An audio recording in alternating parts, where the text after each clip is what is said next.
네, 살아계시며 인자하시며 국률이 풍성하신 하나님께 예배합니다.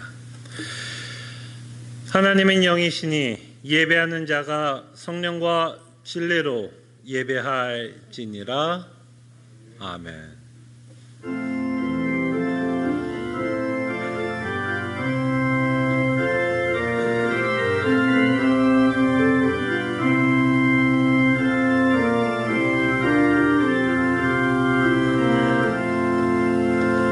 우리에게 믿음을 주시고 살아계신 예수 그리스도를 믿게 하시며 하늘의 소망을 갖고 살아가게 하심에 감사드립니다.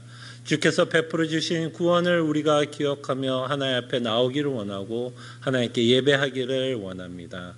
이 예배 시간에 주께서 함께 하시고 이 세상에 줄 수 없는 참된 위로와 기쁨을 주의 영광을 바라보며 맛보는 귀한 시간이 되게 하여 주시옵소서. 이 시간 우리와 함께 하실 것을 믿고 이 모든 기도 주 예수 그리스도 이름으로 기도합나이다. 아멘. 함께 찬송가 35장 찬송합니다.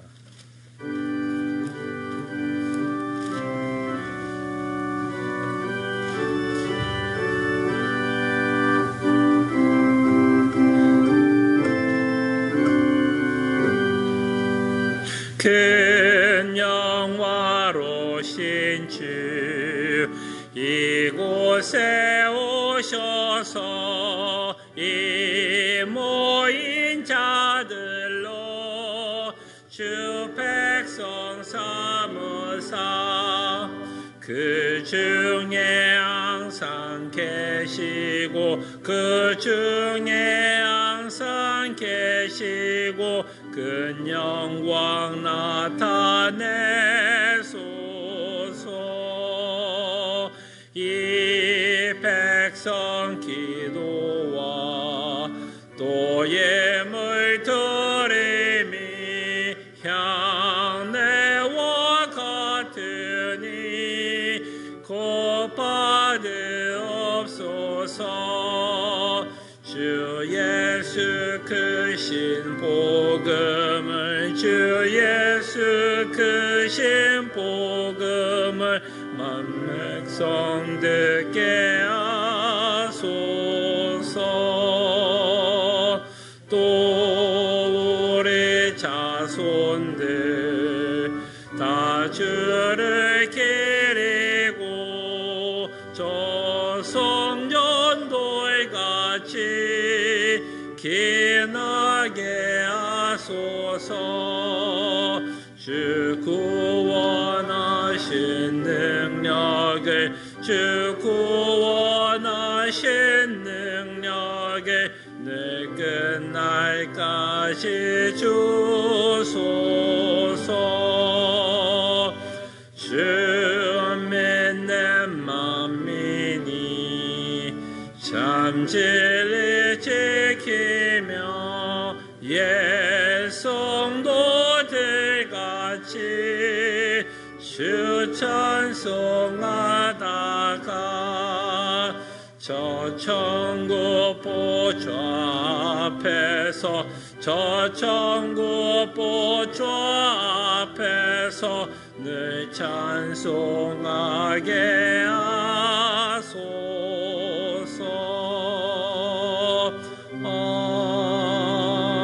아멘. 하나님 말씀 제가 한 구절 봉독해 드리고 말씀을 기억하며 한 주의 삶을 회개하는 시간 갖습니다. 주의 인자하심이 생명보다 나음으로 내 입술이 주를 찬양할 것이라. 아멘.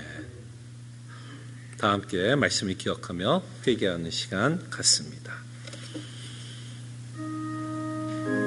주님, 정말 이 말씀이 날쌘 검처럼 우리의 골수를 쪼개주시며 우리의 죄가 드러나게 하여 주시옵소서.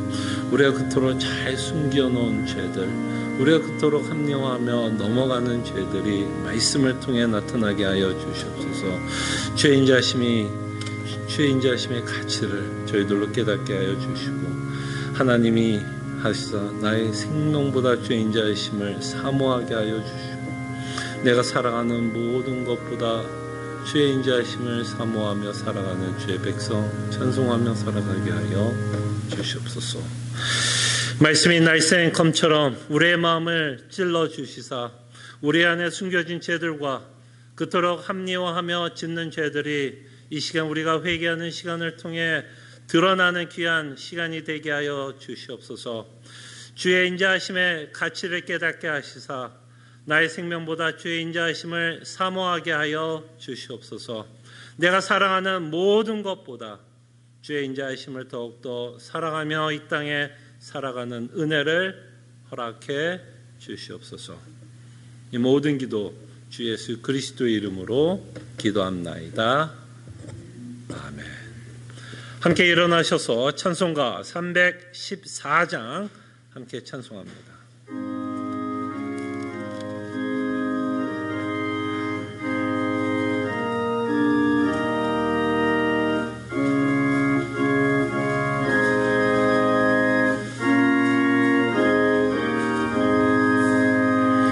내 구주 예수를 더욱 사랑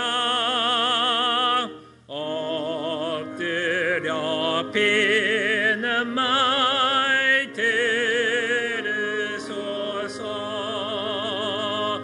내 진정 소원이 내 구주 예수를 더욱 사랑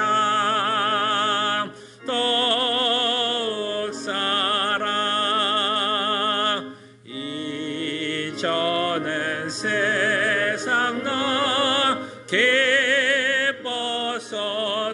기뻤어도 지금 내 기쁨은 오직 예수. 더 먼 내 비는 말 내 구주 예수를 더욱 사랑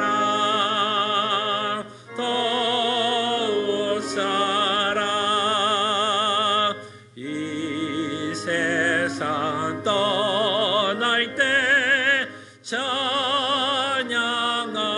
찬양하고 숨질 때 하는 말 이것일세. 더 먼 내 비는 말 내 구주 예수를 더욱 사랑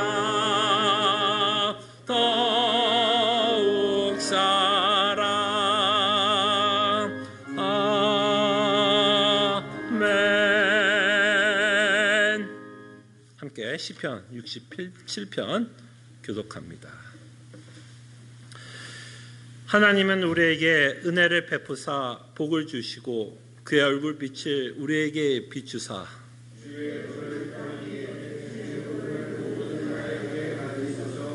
하나님이여 민족들이 주를 찬송하게 하시며 모든 민족들이 주를 찬송하게 하소서. 주는 민족들을 공평히 심판하시며 땅 위의 나라들을 다스릴 것임이니이다.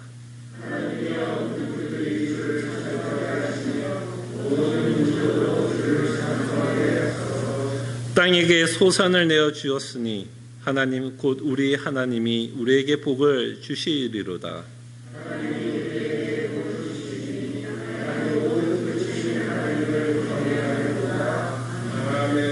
아멘.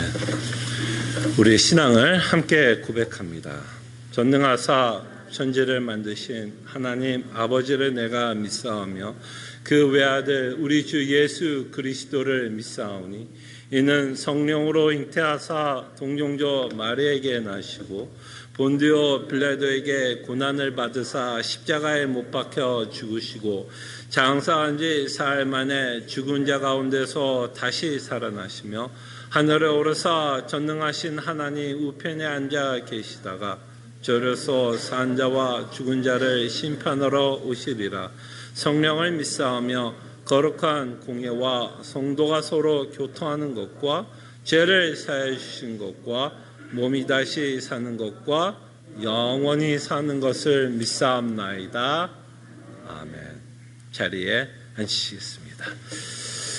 함께 찬송가 412장 함께 찬송합니다.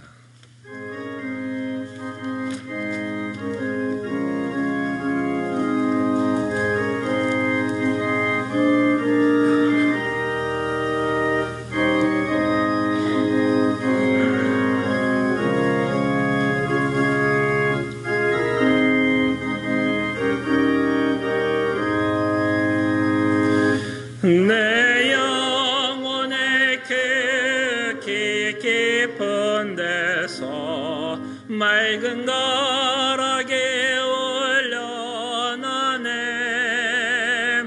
하늘 곡조가 언제나 흘러나와 내 영혼을 고이 싸네.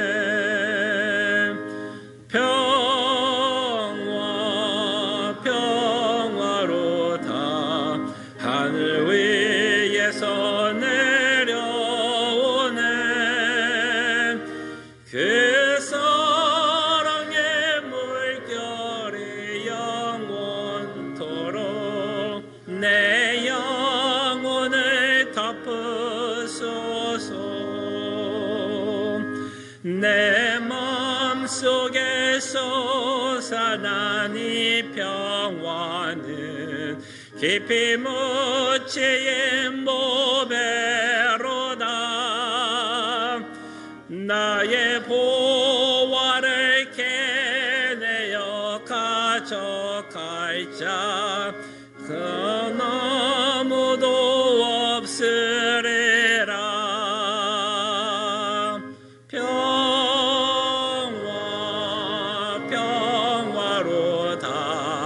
하늘 위에서 내려오네.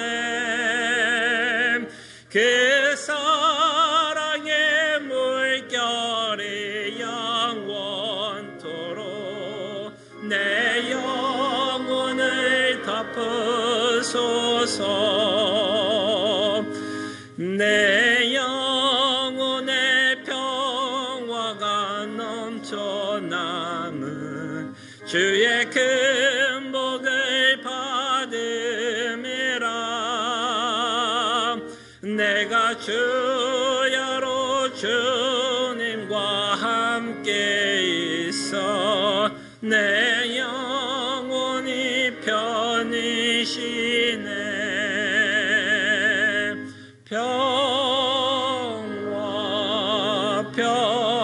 평화로다.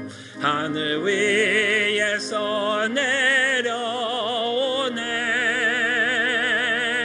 그 사랑의 물결이 영원토록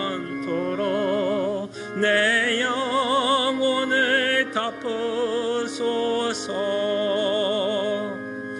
이 땅 위에 험한 길 가는 동안 참된 평화가 어디 있나.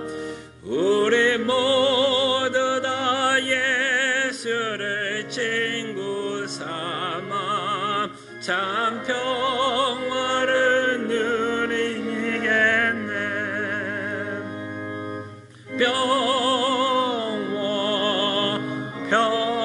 평화로다. 하늘 위에서 내려오네. 그 사랑의 물결이 영원토록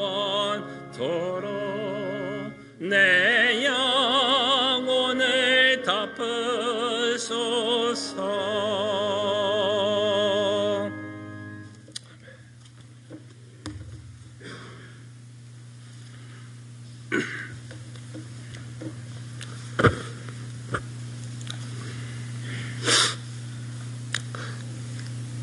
땅끝까지 창조하시되 피곤치 아니하시며 곤비하지 아니하시며 명철이 한이 없으시며 피곤한 자에게 능력을 주시며 무능한 자에게는 힘을 더하시는 영원하신 하나님 아버지, 그 거룩하신 하나님 아버지께서 세상의 많은 사람들 가운데에 저희를 구별하시어 소유하시고자 그리스도 안에서 부르시고 그 보혈로 정결하게 하시사 하늘의 소망을 갖는 주의 자녀요 천국 백성으로 삼아 주심에 감사합니다.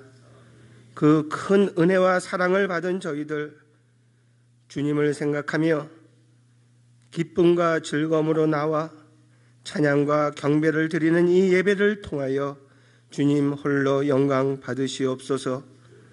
지난 한 주간도 말씀 안에서 우리를 부인하고 신실하신 하나님만을 믿고 의지하며 세상의 많은 유혹과 욕심들 가운데서도 넘어지며 포기하지 않고 우리에게 허락하신 믿음의 경주를 할 수 있도록 성령님 우리의 믿음을 붙들어 주심에 감사합니다.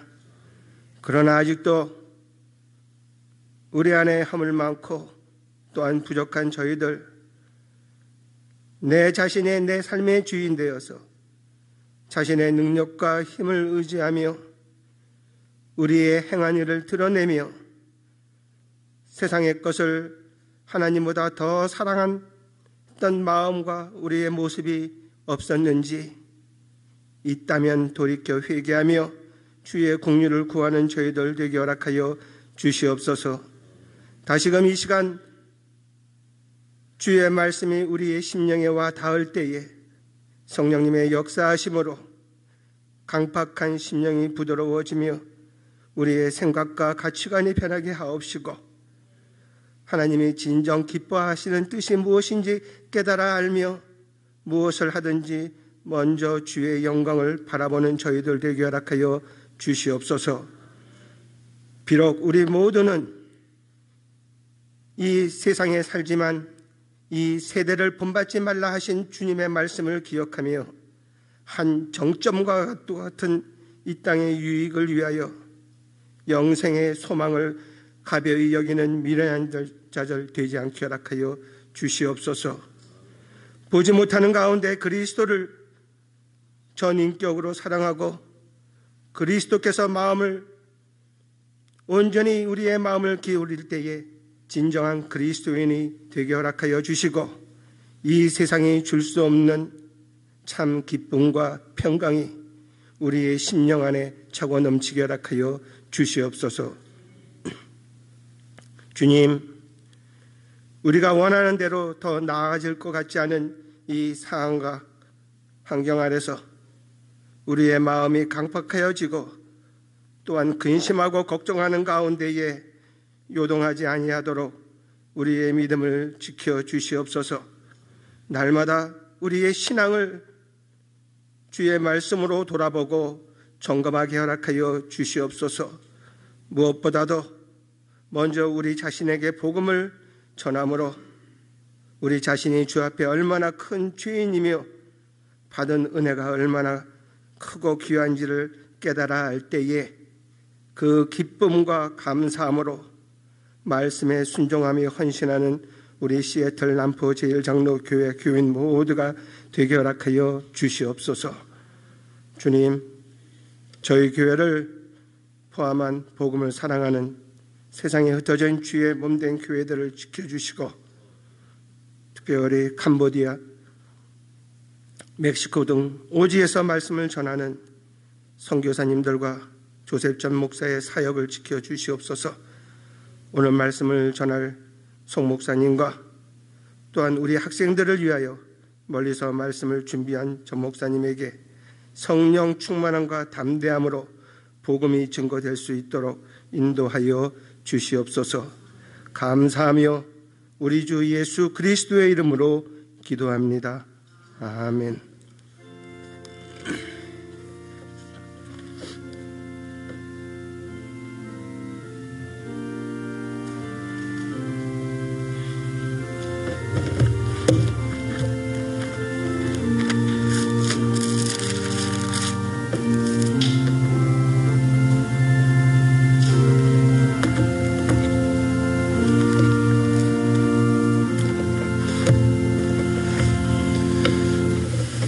하나님의 말씀 히브리서 13장 8절 그리고 10절에서 16절 말씀입니다.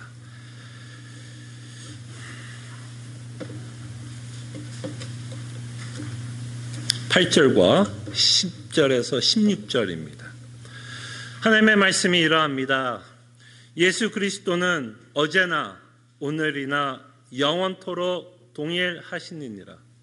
10절 우리에게 제단이 있는데 장막에서 섬기는 자들은 그 제단에서 먹을 권한이 없나니 이는 죄를 위한 짐승의 피는 대제사장이 가지고 성소에 들어가고 그 육체는 영문 밖에서 불사름이라. 그러므로 예수도 자기 피로서 백성을 거룩하게 하려고 성문 밖에서 고난을 받으셨느니라. 그런즉 우리도 그의 치욕을 짊어지고 영문 밖으로 그에게 나아가자. 우리가 여기에는 영관 도성이 없으므로 장차 올 것을 찾나니 그러므로 우리는 예수로 말미암아 항상 찬송의 제사를 하나님께 드리자. 이는 그 이름을 증언하는 입술의 열매니라. 아멘. 16절까지 제가 한 절 더 읽겠습니다. 오직 선을 행함과 서로 나누어 주기를 잊지 말라. 하나님이 이 같은 제사를 기뻐하시느니라. 아멘. 오늘로써 저희들이 히브리서를 마무리 짓겠습니다. 히브리서를 좀 요약하자면 사실 이 한 문장으로 요약이 되지 않을까 싶습니다. 예수를 바라보자. 예수를 바라보자. 그럴 때 우리는 어떤 상황 가운데서 예수를 바라봐야 하는가 하면 우리는 끊임없이 광야에서 순례자로 나그네로 살아가면서 지속적으로 믿음의 경주를 하나님이 요구하고 있을 때에 우리는 예수만 바라보며 뛰어야 할 것을 히브리서 기자는 말씀합니다. 예수만 바라보자. 이것만 여러분들이 기억하고 있다면 여러분들이 히브리서 기억하고 있는 것입니다. 그래서 우리가 바라보는 예수님이 누구신가를 다시 한번 히브리서 기자는 8절을 통해서 우리에게 말씀합니다. 예수님이 누구시냐? 8절 예수 그리스도는 어제나 오늘이나 영원토록 동일하시니라. 아멘. 히브리서만큼 예수 그리스도를 정말 잘 설명하는 책도 없을 것입니다. 정말 예수님이 누군지를 여러분들이 알고 싶다면 여러분들이 히브리서를 살펴보면 우리가 믿고 있는 구원자 예수 그리스도가 누구인지를 우리는 너무나 잘 알게 됩니다. 그래서 이 히브리서 기자는 이렇게 예수님을 표현합니다. 예수님은 어제나 오늘이나 그죠? 과거나 현재 그리고 영원하시다라고 말씀합니다. 이 예수님이 누구라고 우리에게 선포하는 걸까요, 여러분? 예수님은 하나님이시다. 이것이 바로 히브리서 1장을 통해서 끊임없이 우리에게 선포하고 있는 말씀입니다. 예수님은 하나님이시다. 그리고 이 예수님을 통해서 우리에게 말씀하시는 그 내용을 반드시 들을 것을 히브리서 기자는 말씀하십니다. 마지막 때에 우리에게 말씀하고 있는 참된 선지자이신 예수 그리스도를 우리에게 소개하시며 그가 하고 있는 그 모든 말씀을 우리는 들을 것을 하나님이 우리에게 요구하십니다. 어제나 오늘이나 영원토록 동일하신 예수님은 또한 우리에게 하나님인 것을 선포하지만 그는 역사의 주관자이시다라고도 우리에게 선포합니다. 역사의 주관자. 이 말이 무슨 말일까요? 역사의 주관자. 이 역사의 주관자라는 말은 하나님이 계획한 것을 하나님이 이루신다라는 의미입니다. 하나님이 계획한 것을 하나님이 이루신다라는 의미에서 하나님은 역사의 주관자이십니다. 예수님은 역사의 주관자이십니다. 왜? 어제나 오늘이나 영원토록 동일하신 하나님이시기 때문입니다. 그리고 그는 역사의 주관자뿐만 아니라 그는 나의 여러분들의 인생의 주관자이기도 합니다. 나를 향한 하나님의 구원의 계획도 우리 인생 가운데서 이루어가고 있습니다. 과거를 통해서 여러분들의 예수 그리스도를 믿게 하시며 현재를 통해서 끊임없이 은혜를 갈급하게 하며 갈망하게 하시며 영원한 하나님의 나라를 바라보면서 그 소망을 갖고 지금 여러분들을 믿음의 경주를 하게 하시는 분도 하나님이십니다. 우리 인생의, 나의 인생의 주인도 하나님이시오. 우리 인생을 이끄시는 분도 하나님, 우리의 역사, 우리 인생의 역사도 하나님이 주인이 되십니다. 자, 이 말에는 어마어마한 의미가 있습니다. 내 인생을 주관하신다라는 말에는, 역사의 주관자라는 말에는 내 인생에서는 우연은 없습니다. 여러분 인생에 우연은 없어요. 다만 내 인생에서 벌어지는 일이 이해가 되지 않아 내 관점에서는 우연과 같은 느낌은 들 수 있습니다. 누구의 관점에서? 내 관점에서 나에게 일어나고 있는 이 일이 내가 이해가 되지 않기 때문에 이 모든 일이 꼭 우연인 것 같이 보일 수 있으나 하나님의 관점에서는 우연이 없습니다. 우연이 있다면 그는 역사의 주관자가 아니며 섭리하는 자가 아니며 주권자 하나님이 아니겠죠. 우연이 없다라는 이 말에는 하나님이 우리 인생을 통해서 계획한 모든 것은 하나님이 실패할 수 없으며 모든 것이 이루어 가신다라는 것입니다. 여러분 건강이 나빠지셨습니까? 우연일까요? 우연 아니에요. 여러분 사업을 하다가 사업이 좀 힘드세요? 우연 아닙니다. 자녀를 키우는 일에서 힘든 일 있습니까? 이것도 우연 아닙니다. 우리에게 있는 수많은 일들, 그게 좋은 일이든 나쁜 일이든 우리가 다 이해라 하지 못해서 우연같이 보일 수 있으나 우리 인생은 하나님이 우리 인생을 책임지시며 이끄시는 하나님인 것을 히브리서 기자는 우리에게 말씀합니다. 그래서 역사의 주관자이신 예수님을 믿고 그가 시작한 일은 반드시 이루실 것을 믿기에 광야에서 우리는 나그네로 순례자로 살더라도 그 그리스도 안에서 우리는 믿음의 경주를 하게 됩니다. 하나님이여 여러분들을 포기하지 않는 한 여러분도 포기할 수 없어요. 아무리 여러분들이 지치고 피곤하고 낙심하고 실망되고 절망이 되는 일 가운데서도 하나님이 여러분들을 포기하지 않고 끊임없이 여러분들에게 복음의 은혜를 부어주시면 여러분들은 지칠 수 없습니다. 이 은혜는 지친 가운데서 실망한 삶 가운데서 절망스러운 우리의 삶 가운데서 다시 한번 새 힘을 줘요. 다시 한번 뛰고 싶고 다시 한번 하나님을 의지하고 싶고 다시 한번 주께서 주시는 그 소망의 메시지를 붙잡고 우리는 뛰고 싶은 열망이 우리 안에서 생기기에 우리의 믿음의 경주를 끊임없이 하게 됩니다. 근데 오늘 본문을 통해서 우리 자신도 살펴보는 시간을 갖게 됩니다. 예수님은 어제나 오늘이나 영원토록 동일하시다라고 말씀을 하는데 여러분과 제가 동일한 부분이 있어요. 어제나 오늘이나 동일하게 변하지 않는 모습을 보게 됩니다. 인간의 안타까운 모습, 성도의 안타까운 모습도 우리가 보게 됩니다.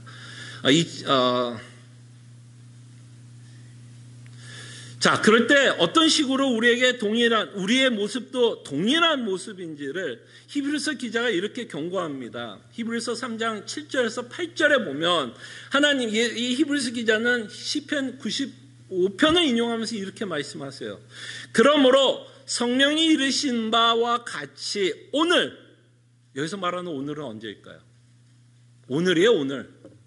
10월 11일, 2020년 10월 11일, 오늘 너희가 그의 음성을 듣거든, 너희가 예수 그리스도의 복음을 듣거든, 이것은 다윗 시대 시편 95편, 다윗 시대 하나님이 말씀하는 게 아니라 오늘 믿는 모든 자들에게 하나님께서 말씀하는 겁니다. 오늘 너희가 그의 음성을 듣거든, 예수 그리스도의 복음의 은혜를 듣거든, 광야에서 시험하던 날에 거역했던 것 같이 너의 마음을 완고하지 말라고 말씀합니다.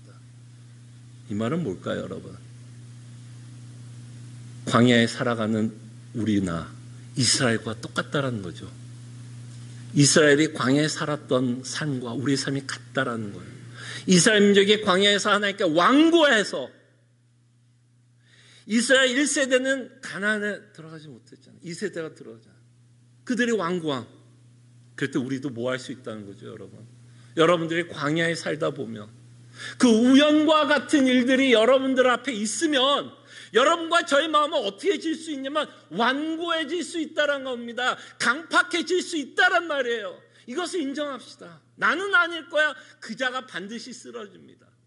나는 아닐 거야 하고 생각하는 그 자가 반드시 쓰러집니다. 오히려 나는 쓰러지는 자라고 인정하는 자가 오히려 예수님을 붙잡지, 나는 아닐 거야 라고 생각하는 자는 끊임없이 교만한 자고 그들은 예수님을 붙잡지 않을 겁니다. 완고해질 수 있다는 걸 인정하는 자는 오로지 예수 그리스도만을 붙잡고 나가게 될 것입니다. 그때 여러분 완고하지 마십시오. 완고하지 마십시오.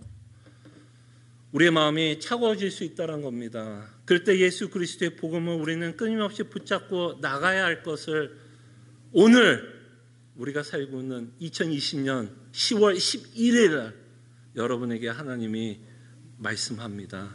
이 말은 무엇일까요? 여러분, 복음에 강팍해진다라는 말이 뭘까요? 여러분, 복음에 강팍해진다는 말, 복음에 완고해진다라는 말이 뭘까요? 여러분, 이 말은 뭐냐면 복음이 나를 위로해 주지 못할 것 같은 생각이 든다면 그게 완고해진 거예요. 복음이 위로가 안 된다면 그게 완고해진 거예요, 여러분. 이따가도 말씀을 하겠지만 복음이 여러분들 하여금 찬송을 하지 못하게 하고 복음이 여러분들을 감사하게 하지 못한다면 여러분과 제 마음은 완고해진 상태입니다.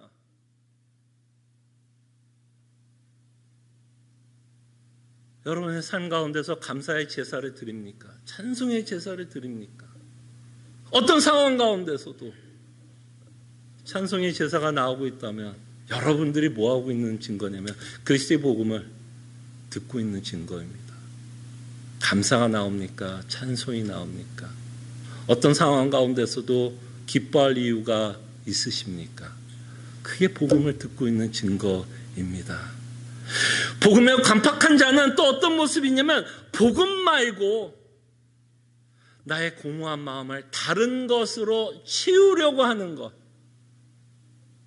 복음 말고 다른 것. 왜? 복음이 위로가 안 되니까. 복음이 만족이 안 되니까 우리의 눈은 다른 것을 찾을 수밖에 없잖아요. 내가 나를 만족시켜 줄 것을 찾게 됩니다, 인간은. 그럴 때 여러분들은 복음이 아닌 다른 것에서 만족을 얻고 있다면 그게 뭐예요? 여러분들이 복음에 대해서 완고해진 마음입니다. 복음보다 자녀가 잘 되는 게 더 기쁘다면 여러분들이 복음에 완고한 모습, 복음보다 내 은행 어카운트가 더 중요하게 와닿는다면 그것이 복음에 완고해진 우리의 마음입니다. 복음만이, 중요한 말은 만입니다. 만. 조사이만, 복음만이 우리의 유일한 안식이라는 것을 거부하려고 하는 마음. 그래서 끊임없이 하나님께 그런데 그러나 하나님 이런 식으로 우리가 하나님께 끊임없이 대꾸하고 있다면 우리는 복음에 완고해진 우리의 마음을 보셨으면 합니다. 바로 이스라엘 민족의 광야에서 하나님께 완고한 것처럼 우리도 완고해질 수 있다는 것. 이 경고를 우리 마음속에 꼭 새기면서 내 마음을 잘 점검하면서 혹시 내가 이런 모습이 있다면 다시 한번 주의 음성을 듣거든 정말 복음만이 나의 참된 위로요, 복음만이 내 공허한 마음, 복음만이 내 실망스러워 절망스러워 분노스럽게 하는 이 인생의 치료제라는 거예요. 유일하게 내 마음을 치료할 수 있는 것이 복음이다라는 것을 믿으시기를 바랍니다. 그래서 이렇게 다시 한번 이 예수 그리스도가 누구시면서 선포하면서 히브리서는 우리가 어떤 삶을 살아야 할지에 대해서 다시 한번 말씀을 하십니다. 근데 이 히브리서도 그렇고 모든 서신서가 그렇지만 우리에게 삶을 요구할 때는 반드시 그 앞에 복음을 전합니다. 그래야 우리가 율법주의자로도 빠지지 않고 무율법주의자로도 빠지지 않기 때문에 끊임없이 복음을 전하고 그 복음에 기초한 우리의 삶을 하나님이 요구합니다. 그러면서 그 어제나 오늘이나 동일하신 영원하신 그 하나님께서 우리에게 전하고 있는 삶의 내용, 복음을 믿는 합당한 삶을 요구하시는데 그것을 말하기 전에 11절에 이렇게 시작합니다.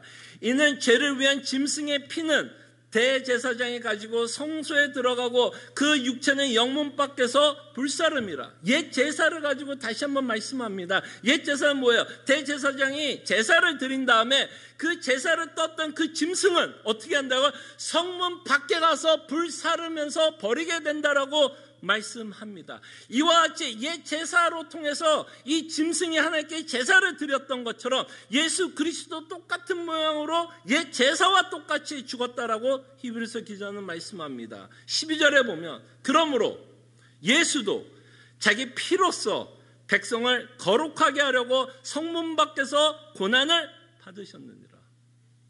예수님이 죽으신 그 골고다 언덕은 예루살렘 바깥에서 죽었다는 것을 우리가 기억한다면 예수 그리스도께서 죽으신 그 사건은 바로 옛 제사를 통해서 우리에게 말씀하는 것처럼 이 성문 밖에서 이 제사를 뜬 동물들이 죽어 불사른 것처럼 예수 그리스도가 성문 바깥에서 불살아서 죽었다라고 말씀을 합니다. 그러므로 우리가 어떻게 됐다고요? 그러므로 예수도 자기 피로써 백성을 거룩하게 하려고 이렇게 성문 바깥에서 예수 그리스도께서 십자가에 죽으심으로 여러분과 저를 거룩하게 했다. 거룩하게 했다. 거룩하게 했다. 우리의 구원을 이루셨다. 여러분들을 의롭다 여겨주실 수 있는 모든 기초와 기반을 다 만들어 놓으셨다. 그리고 이 복음에 기초해서 다시 한번 우리의 삶을 요구합니다. 그래서 13절에 그런즉 여러분 서신서를 읽다 보면 그러므로 그런즉 이러므로 나오면 여러분들이 뭐를 예상하면 된다고요? 이제 우리가 어떤 삶을 살아야 할지에 대해서 하나님이 조금 더 구체적으로 말씀하시려고 하나 보다라고 여러분들이 생각하시면 좋을 것 같아요. 그래서 13절 그런즉 예수 그리스도도 영문 바깥에서 성문 바깥에서 죽은 것처럼 뭐라고 말씀하시냐면 그런즉 우리도 그의 치욕을 짊어지고 영문 밖으로 그에게 나아가자.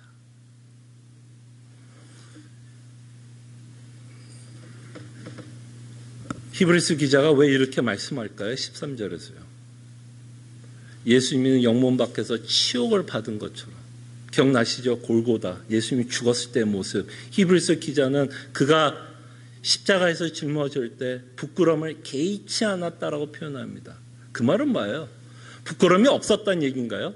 부끄러움이 있었음에도 불구하고 그걸 개의치 않았다라고 말씀하는 거 아니겠어요? 그랬을 때 그가 받았던 부끄러움, 치욕 기억하시면서 히브리서 기자가 이렇게 말합니다. 그런즉 우리도 그의 치욕을 짊어지고 영문 밖으로 그에게 나아가자. 지금 이 서신서는 다시 한번 배도의 유혹을 받고 있는 성도라고 말씀을 드렸죠. 그때 하나님 참 무섭지 않으세요? 예수를 믿는 것 때문에 너희가 고난을 받는다면 고난을 받으라는 이야기입니다. 피하라고 말하는 게 아니라 오히려 그리스도 때문에 너희들이 지금 핍박을 받고 있다면 예수 그리스도께서 성문 영문 바깥에서 치욕을 당한 것처럼 너희도 그리스도와 함께 치욕을 고난을 받을 것을 말씀하고 더 나아가선 이 말에는 사실 어떤 내용까지도 포함된 말일까요, 여러분? 치욕을 받으라는 얘기는 사실 어떤 내용까지 포함될까요? 너가 로마의 칼에 죽어야 한다면 하나님 뭐라고 그러는 것 같아요? 사실은 죽으라는 거예요. 무섭지 않으세요? 우리가 믿고 있는 하나님 이렇게 무서워요. 오히려 여기서 하나님은 우리한테 이렇게 얘기했으면 좋겠죠. 기도하라. 기도해. 그럼 내가 너 문제 다 해결해 줄게. 기도해. 그럼 로마의 칼 없애줄게. 기도해. 그럼 내가 너가 지금 핍박받는 거 다 없애줄게. 예수님이 광풍도 잠잠케 하셨잖아요. 왜 이걸 못 하시겠어요? 근데 오히려 하나님은 이 배도의 유혹을 받고 있는 자들에게 치욕을 받으래요. 고난에 참여할 것을 말씀합니다. 그때 하나님이 왜 이렇게 치욕을 받으라고 이야기할까요? 이제 여기서 우리가 정말 질문을 해야 됩니다. 하나님 잔인한 하나님일까요? 긍휼이 없어요? 인자함이 없어요? 사랑이 없으신 분이라 야, 너 죽어라 이렇게 얘기하는 걸까요? 왜 하나님이 그토록 이 엄청난 핍박을 받고 있는 1세기 성도들에게 치욕을 받을 것을 명하는 이유는 그 죽음 뒤에 더 좋은 곳이 남아 있기 때문입니다. 14절에 보세요. 14절 한번 보세요, 여러분. 14절에 하나님 뭐라고 말씀해요? 우리가 여기에는 영구한 도성이 없으므로 장차 올 것을 찾나니. 바로 우리가 기다리고 있는 하나님의 나라가 있다라고 그는 말씀합니다. 이것이 바로 하나님이 그들에게 치욕을 받으라고 이유고, 너가 고난을 받는다면 기쁨으로 고난을 받을 것을 하나님이 말씀합니다. 우리가 이 땅에서 고난 가운데 살아갈지라도 우리는 바라는 것이 있다는 겁니다. 영원한 도성이 없다. 그러므로 끊임없이 하나님의 나라. 여러분 히브리서 11장 기억하시죠? 아브라함과 자손들은 무엇을 기다리면서 살았습니까? 무엇을 바라보면서 살았죠? 본향을 바라보면서 아브라함도 이 땅에서 나그네로 살았다라는 것을 우리는 보게 됩니다. 예수님이 제자들에게도 죽기 전에 그들에게 말씀했습니다. 내가 떠난데 승천을 할 건데, 내가 승천하는 이유가 너희들의 거처를 마련하기 위해서. 이 13절의 말씀은 14절을 여러분들이 믿지 않으면 13절은 그저 하나님은 잔인한 하나님으로 바뀌는 생각이 안 들 겁니다. 내가 이러려고 하나님 믿고 있나? 라는 생각을 여러분들에게 줄 수밖에 없습니다. 그러나 그 생각, 그 완고해지려고 하는 우리의 마음, 하나님의 복음에 대한 우리의 마음이 차가워지려고 하는 그 마음, 불평 가운데서도 여전히 우리가 완고해질 수 있지 않을 수 있는 유일한 이유가 있다면 영구한 도성이 우리를 기다리고 있다는 겁니다. 이게 여러분, 이게 역사의 끝이에요, 여러분. 정말 이것을 바라볼 수 있는 성도가 되었으면 합니다. 하나님이 이 세상을 왜 창조했을까요? 여러분들을 처음부터 이 땅에서 영원히 살게 하기 위해서 창조하지 않았습니다. 하나님이 아담을 처음 창조하고 그의 자손이 이 땅에서 영원히 살기 위해서 창조하지 않았어요. 이것은 어차피 하나님의 계획 가운데 이곳은 일시적이었습니다. 일시적이에요. 하나님의 계획을 이루기 위한 일시적인 곳이었고, 이 일시적인 곳에서 하나님이 이루고자 하는 계획이 끝나면 그리스도로 말미암아 하나님의 나라에 들어가는 것이 하나님의 계획의 끝입니다. 여러분들의 인생의 끝은 결국 하나님의 나라에 들어가는 것으로 여러분들의 인생이 끝날 거예요. 이것을 위해서 하나님이 여러분들의 인생을 움직이고, 그리고 이것을 믿게 하기 위해서 하나님이 여러분 인생 가운데서 이런저런 일을 벌리시고, 그 이런저런 일을 벌리시면서 예수 그리스도의 복음만을 의지하고 믿고 따라갈 수 있도록, 이 계획을 이룰 수 있도록 하나님의 여러분들을 하여금 믿음의 경주를 할 수 있도록 끊임없이 복음을 듣게 하십니다. 여러분, 저도 되게 궁금해요. 10년 후에 제 모습은 어떨까? 10년 후에 제가 여기 있을까? 딴 데 있을까? 20년 후에 여기 있을까? 딴 데 있을까? 우리 애들은 어디 있을까? 그러면서 하나님은 나를 향한 계획이 무엇일까에 대한 궁금함이 있습니다. 여러분들도 있겠죠. 5년 후, 10년 후, 20년 후 하나님이 여러분 인생을 어디로 인도하실지, 내가 계획한 것을 하나님이 이루어주실지 궁금하며 불안하면서 우리는 살아갈 겁니다.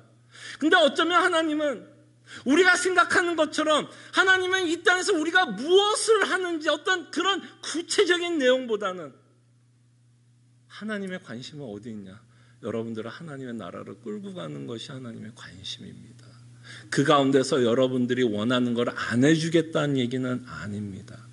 그러나 하나님이 여러분들을 끌고 가는 데 있어서 하나님의 나라를 바라보고 복음을 믿는 데 방해가 될 것 같으면 하나님은 분명히 여러분들의 기도를 들어주지 않으실 거예요. 왜? 그 기도를 들어주면 오히려 우리 마음에 그게 독이 될 수도 있고, 독이 되면 우리 마음이 완고해질 수 있고 복음을 듣지 않을 수 있기 때문에 오히려 하나님이 여러분들이 그렇게 애타게 기도하고 있는 기도 제목을 안 들어줄 수도 있습니다. 왜? 여러분들을 향한 계획이 있으니까요.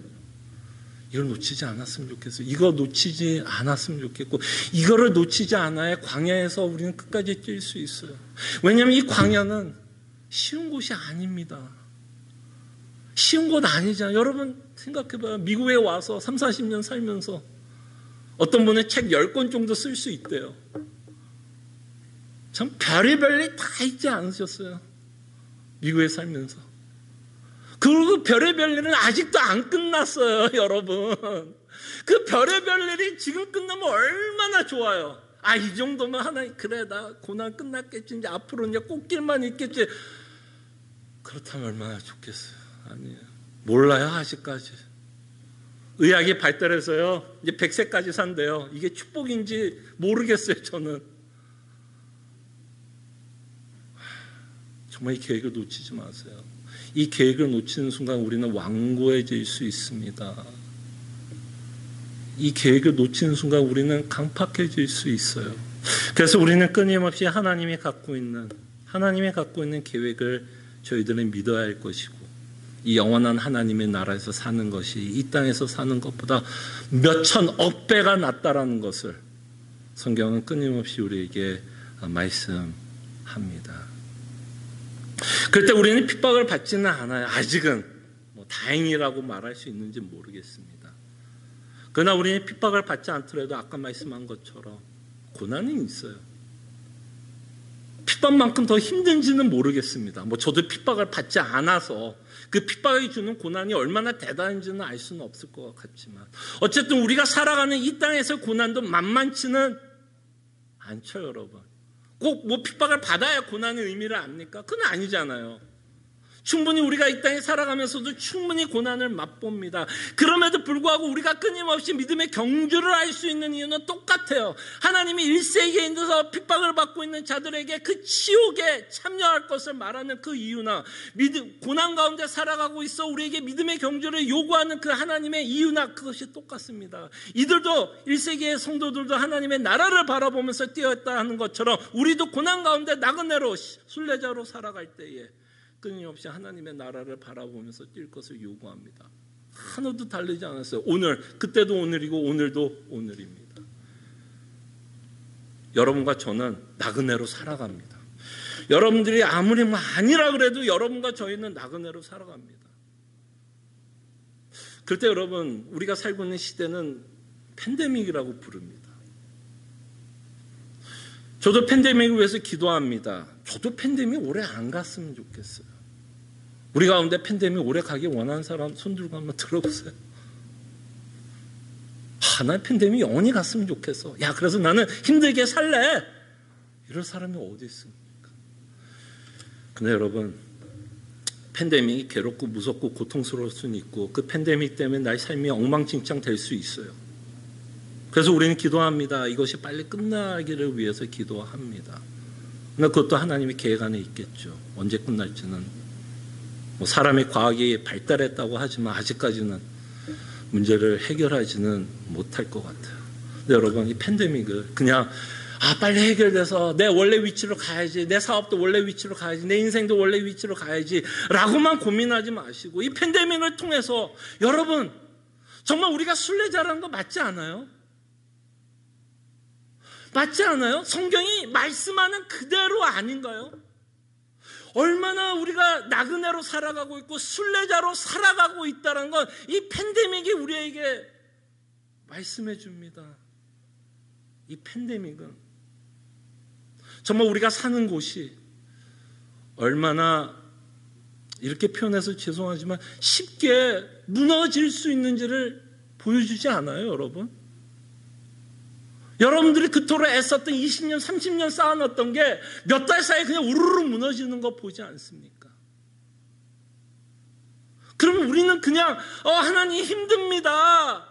하나님 어찌하여 나를 버리십니까? 이것만으로 끝나는 게 아니라 이렇게 무너지는 내 인생을 보면서 우리는 이것까지 좀 생각했으면 좋겠습니다. 히브리서가 끊임없이 뭐라 그랬어요? 우리는 흔들리는 곳에 살고 있다고 말씀하지 않았어요. 어차피 흔들리는 겁니다. 여러분과 제 인생은 이 땅에서 흔들립니다. 끊임없이 흔들릴 거예요.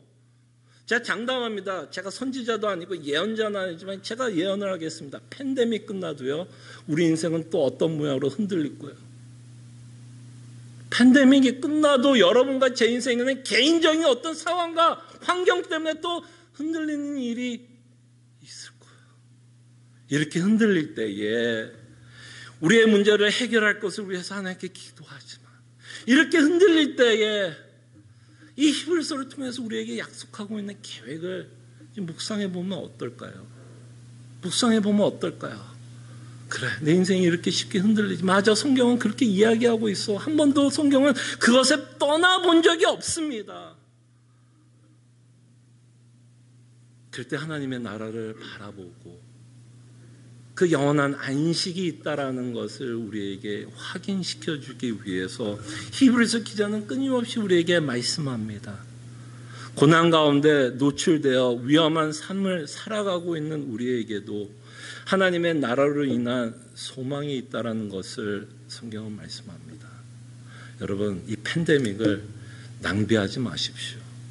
낭비란 말은 그저 강박해지고 불평과 원망과 절망으로 끝내지 마시고, 이 팬데믹을 통해서 하나님은 나에게 무엇을 말씀하시려고 하는가. 그럴 때 저는 성경이 옳다라는 것을 팬데믹을 통해서 증명이 된다라고 저는 생각이 듭니다. 그렇죠. 여러분 인생 그냥 막 살아라는 얘기는 아니에요. 그만큼 여러분과 제 인생이 그만큼 뭐야? 연약하다라는 거예요.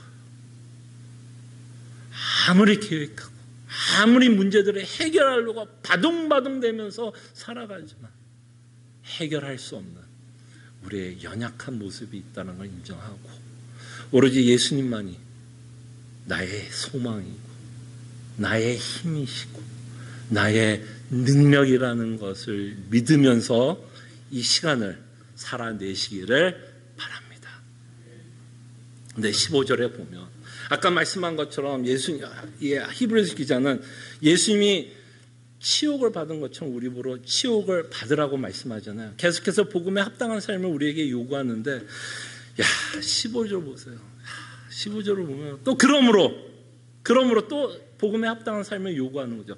자, 그러므로 우리는 예수로 말미암아 항상 찬송의 제사를 하나님께 드리자. 이게 누구한테 요구하는 삶이에요, 여러분? 이게 누구한테 요구해요? 지금 호텔에서 편안하게 룸서비스 받아가면서 그냥 번호만 뚝딱뚝 누르면 스테이크가 올라오고 먹고 싶은 거 다 올라오고 자기가 뭐 여행하고 싶으면 비행기 타고 뭐 그런 자들에게 하나님께 찬송의 제사를 드리라고 말씀하는 건가요? 아니면 예수님 때문에 지금 핍박을 받고 언제 죽을지 모르고 자신이 그토록 애써서 쌓아놨던 모든 재산이 다 털릴 수 있는 상황 가운데서 하나님이 요구하는 걸까요? 후자잖아요. 그죠? 역사가 증명하죠. 이런 자들 가운데 살아가고 있는 자에게도 끊임없이 하나님이 요구하는 건 뭐예요? 찬송의 제사를 드리라는 겁니다. 이 말은 뭐예요, 여러분? 이 말은 뭘까요? 찬송의 제사를 드리라고 하는 이유가 뭘까요? 그럴 이유가 있다라는 얘기죠. 지금 하나님이 억지로 세뇌시켜서 뭐 말도 안 되는 상황 가운데서 억지로 하나님을 찬송하라는 것이 아니라 그 히브리서가 지금까지 말씀했던 그 복음에 기초하게 되면 너희들은 항상 뭐 할 수 있다는 거야? 찬송의 제사를 드릴 수 있다는 겁니다. 그것이 바로 사도 바울도 우리에게 요구했던 삶 아닌가요? 사도 바울이 하나님의 말씀을 뭐라고 기록했어요? 범사에 감사하라. 항상 기뻐하라. 이 말은 뭐예요? 우리는 어떤 상황 가운데서도 여전히 여전히 기뻐할 이유가 있고 범사에 감사할 이유가 있다라는 겁니다. 이것을 하는 자가 어떤 자일까요? 복음을 듣는 자입니다. 하나님의 음성을 듣는 자이고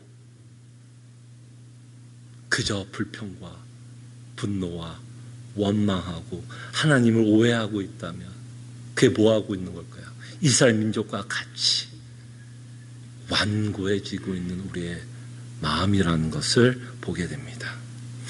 그래서 이 삶을 살아왔던 믿음의 선배들의 이야기를 기록하고 있는 것 중에 하나가 사도행전인데요. 사도행전 16장 25절에 보면 여러분들이 굉장히 잘 아는 바울과 실라 감옥에 갇혀 있었고 이들의 운명은 자기는 알아요, 몰라요?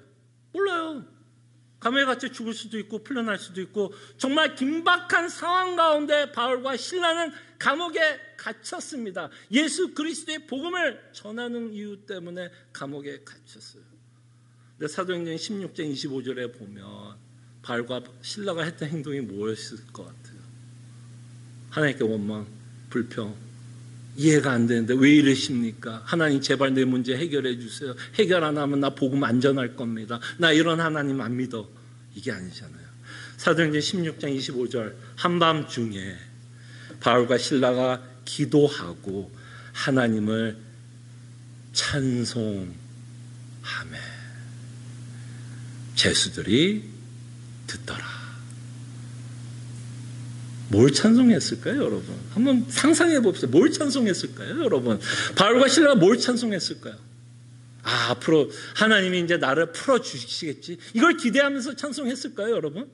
정말 바울과 실라가 이 상황에 있는데 하나님의 전지전능하신 하나님이시기 때문에 우리를 어떻게 하든 우리가 감옥에서 나오게 해서 복음을 전하게 하실 거야. 막 이런 생각하면서 하나님께 찬송과 영광을 돌렸을까요?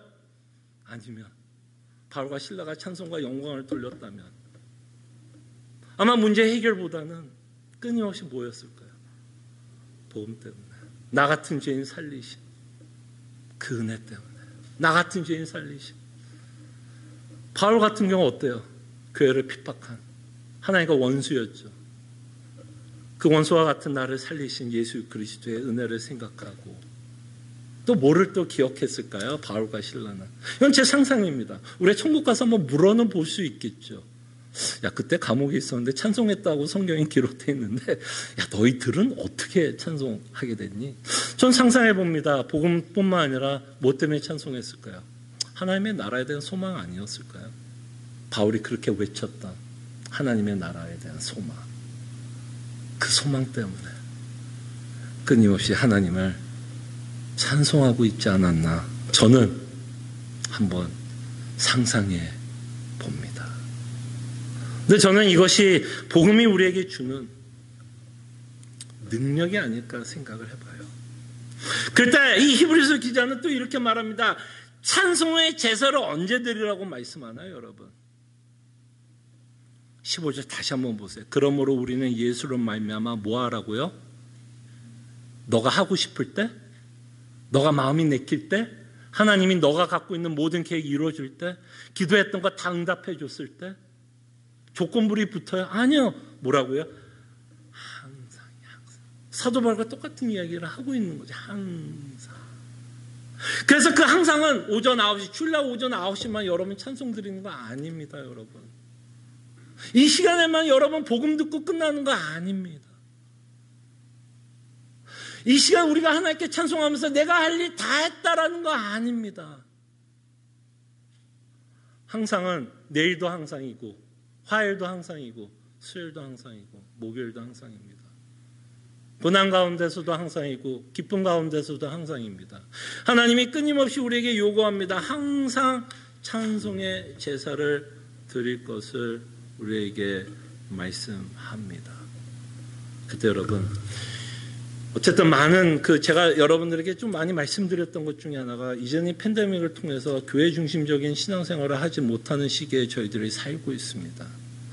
한국교회가 또는 뭐 이민교회 또는 뭐 미국 전체 교회가 이런 고민을 하는 것 같아요. 우리의 신앙은 굉장히 교회와 연결되어서 신앙생활을 하게 됩니다.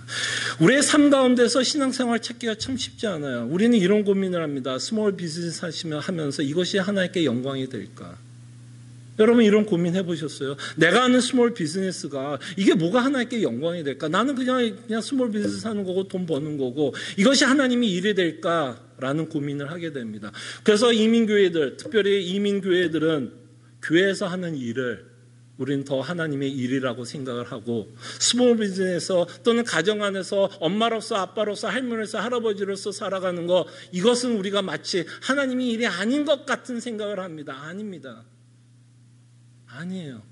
그래서 말씀하신 항상 찬송의 제사를 드리라고 말씀합니다. 여러분들이 살고 있는 그곳에서 여러분들이 하나님께 찬송의 제사를 드리고 있다면 그것도 뭘까요, 여러분? 그것도 하나님의 일입니다. 뭐가 목사가 돼야 되고, 뭐 선교사가 돼야 되고, 뭐 교회에서 어떤 직분을 맡아야 되고, 뭐가 돼야지, 뭐 교회에서 뭘 해야지만 그것이 하나님의 일이 아니라 여러분들의 실제적인 삶, 그 안에서 여러분들이 정말 복음 때문에 찬송의 제사를 드리고 있다면 저는 감히 그렇게 말하고 싶어요. 여러분들은 하나님이 일하고 있다. 하고 있다. 여러분들의 삶과 교회를 이분법으로 나눠서 살지 마시고 교회 와야만 오전 9시 예배를 드려야만 이것이 하나님께 영광이 되는 게 아니라 하루 종일 평상시에도 우리는 하나님이 우리에게 요구하는 것은 항상 찬송의 제사를 드릴 것을 말씀합니다. 그때 16절에 보면 오직 선을 행함과 서로 나누어 주기를 잊지 말라. 하나님이 이 같은 제사를 기뻐하시느니라. 그때 여러분 이것을 우리가 문자적으로도 이해할 수 있을 것 같아요. 나눠줄 것을 요구합니다. 성경은 끊임없이 가난한 자를 살필 것을 말씀하죠. 그리고 우리가 갖고 있는 물질로서 힘든 자들을 도와줄 것을 말씀합니다. 끊임없이 형제를 사랑할 것을 그냥 말로만 하지 말고 우리의 행동과 우리의 물질과 우리의 시간과 그것들을 사용해서 사랑하라고 말씀합니다. 근데 저는 그것도 이 내용에 포함되지만 저는 오직 선이라고 말할 때 그저 내가 갖고 있는 것을 나눠주는 것뿐만 아니라 저는 이것까지 선이라고 말씀하고 싶어요. 여러분들이 믿고 있는 그 복음 때문에 맛보는 기쁨과 감사를 옆에 있는 자들에게 나눠줄 수 있다면 이것도 여기서 말하는 선한 행함이 아닐까 생각을 합니다.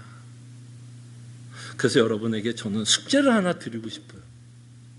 이번 주 한 주를 살아가면서 여러분들이 가장 사랑하는 사람, 남편, 부인, 할머니, 할아버지든 자녀에게 정말 여러분들이 예수를 믿는 것 때문에 받은 그 은혜를 한번 나눠봤으면 합니다. 쑥스러우세요?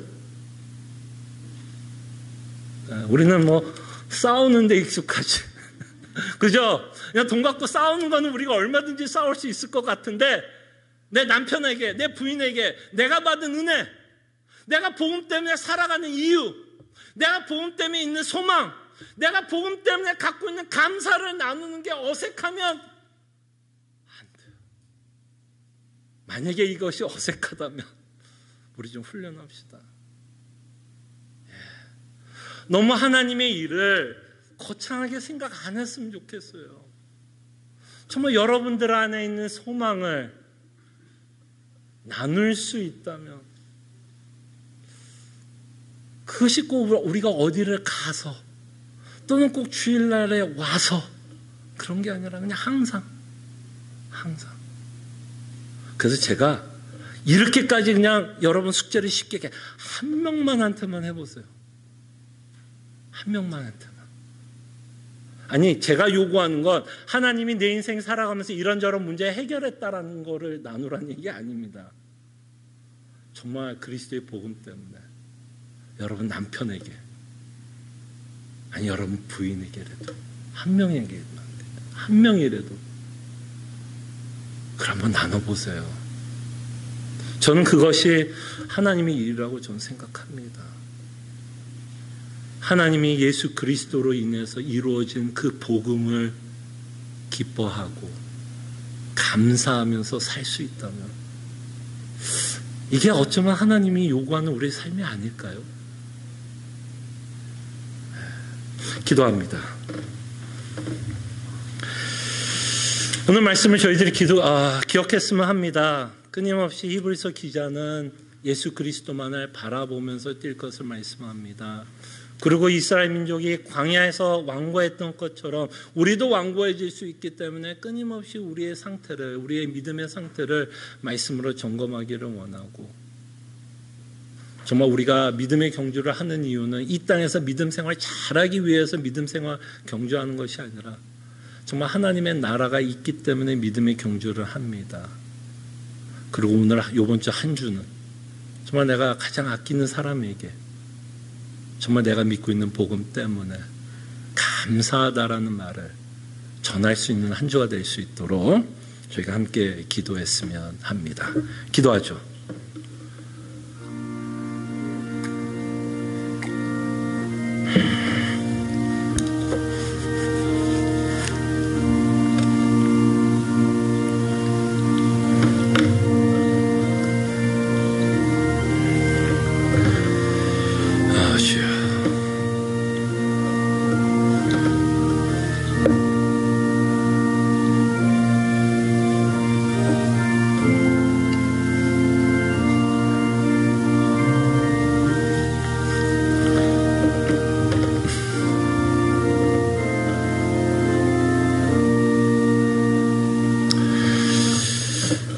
우리도 많은 믿음의 선배들처럼 광야에서 나그네로 순례자로 살아갑니다.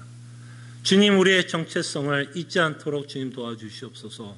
우리는 여기서 영원히 살 자가 아니라는 것을 기억하게 하여 주실 때에 믿음의 눈을 들어 하나님이 우리를 위해서 지어놓은 그 거처를 바라보고 하나님의 나라를 소망하며 우리가 뛰어야 하는 믿음의 경주를 하게 하여 주시옵소서. 정말 항상 찬송의 제사를 드리며 사는 귀한 하나님의 자녀들 되게 하여 주시옵소서. 감사하고 살아계신 예수 그리스도의 이름으로 기도합나이다. 아멘. 함께 일어나셔서 찬송가 455장 함께 찬송합니다.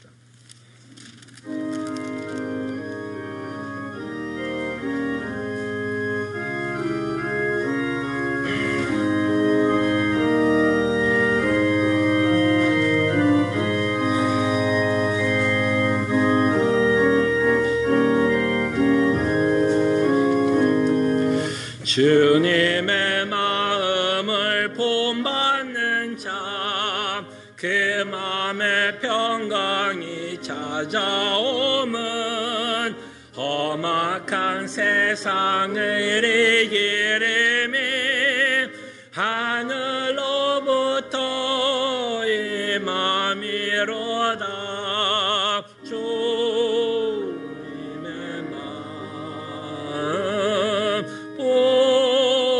본받아 살면서 그 거룩하신 나도 이루리. 주 모습 내 눈에 안 보이며 금성 내 귀에 안 들려도 내 영혼 날마다 주를 만나 신령한 말씀을 배우도다. 주님의 마음 본받아 살면서 그 거룩하신 나도 애로래. 가는 길 거칠고 험하여도 내 맘에 불평이 없어짐은 십자가 고난을 이겨내신 주님의 마음 받음이라. 주님의 마음 본받아 살면서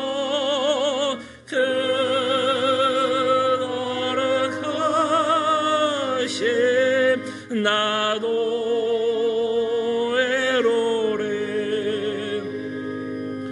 주 예수 세상에 다시 오실 그날의 무성도 변화하여 주님의 빛나는 그 영상을 다 함께 보며 주 찬양하리.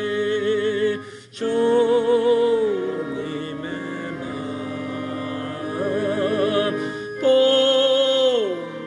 본받아 살면서 그 거룩하심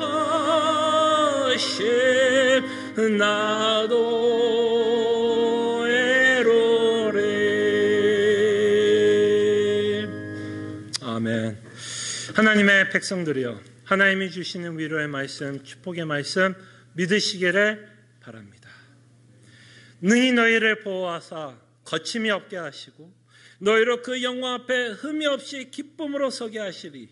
곧 우리 구주 홀로 하나이신 하나님께 우리 주 예수 그리스도로 말미암아 영광과 위엄과 권력과 권세가 영원전부터 이제와 영원토록 함께 있을지어다. 아멘.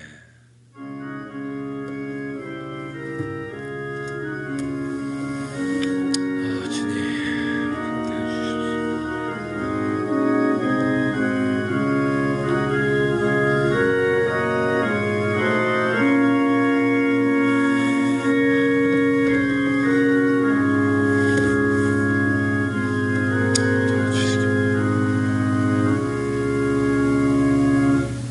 우리 앞에 또 뒤에 또 옆에 계신 성도들과 반갑게 인사했으면 합니다. 또 주 안에서 함께 예배하게 되어서 너무 감사드리고요. 저희 교회를 방문하신 성도가 있습니다. 이 팬데믹 때 새로 교회를 방문하는 일이 흔치 않다라고 하는데요. 송미경 성도님 혹시 저 뒤에 주의 이름으로 환영합니다. 네. 그리고 몇 가지 교회 소식 알려드립니다. 계속해서 수요 성경 공부 19장 하나님의 율법 저희들이 마무리 아마 이번 주 지을 것 같고요. 새벽 기도회 여전히 있으면 여러분들에게 말씀드리고 함께 기도하는 시간 가졌으면 좋겠고요. 그다음 운영위원회 오늘 특별히 2시가 아니라 저희가 좀 3시에 줌으로 모일 것을 여러분들에게 알려드립니다. 감사합니다.